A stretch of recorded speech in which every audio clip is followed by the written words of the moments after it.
Greetings, Ben Murray here with another edition of SaaS Metric School. Welcome. Today, high growth, high confusion, perilous times. Does that sound like a murder podcast? I don't know. But high growth in businesses, in SaaS businesses, can cause confusion when it's last call and it's time to go home. And we have to understand our financial profile because maybe cash is running out or we just need better balance between profit and growth. So if we've been experiencing that high growth, we're looking at our revenue, looking at our SaaS P&L, and we just see that revenue going up, and that's great. And we've been hiring, but now we've got to understand the financial profile, that structure of our SaaS business, to understand gross profit, to understand margins by revenue stream, to understand our OpEx profile. How much are we investing in R&D as a percent of revenue, sales and marketing, G&A as a percent of revenue? So as that revenue growth starts to slow, or maybe it's continuing at high growth, we still have to understand our financial profile because we've been focused on growth. We've been focused on revenue. We've been focused on hiring, building out the product, and we haven't focused on our financial infrastructure, which I get. That makes sense. But now we've got to use that data to manage our business and make data driven decisions.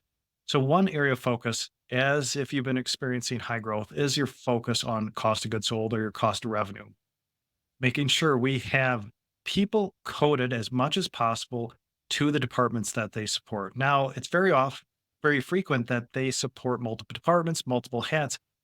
But when we look at our revenue streams, if we have subscriptions, if we have services, if we have variable revenue streams, we have to look at COGS and the people supporting those revenue streams. Otherwise, we don't know where to focus. Is our subscription margin low, high, services margin low, high, low? Same thing with variable revenue. If we don't know that, very hard to focus and manage the scaling of our business to make the correct decisions based on our SaaS P&L. So look at your COGS departments, tech support, services, customer success if they don't sell, DevOps, and make sure we have people coded directly as possible to the departments that they support. Then we can tie these departments to the revenue streams to calculate margins by revenue stream. So very common. I see this in a lot of SaaS businesses as they're scaling.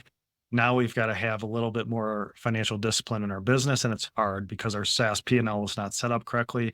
Our people have been coded all over the place, and we're just not sure what's working, what's not working in our business. And then final point here, who really does what in your SaaS company? So important to get that right, that as you hire, what department do they support? And I want to code those as direct as possible. I don't like doing allocations. Of course, allocations very common if our folks wear multiple hats, but I like to code things as much as possible one-to-one.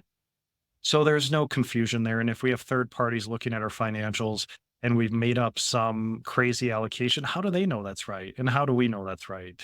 So again, high growth, high confusion. Don't forget about your financial infrastructure, because at some point we're going to have to start looking at that to see what's working, not working in our business. And if we can't tell that, we don't know where to focus, what levers to pull to continue to scale the business properly. So hope you enjoyed the episode today. High growth, high confusion. Thanks.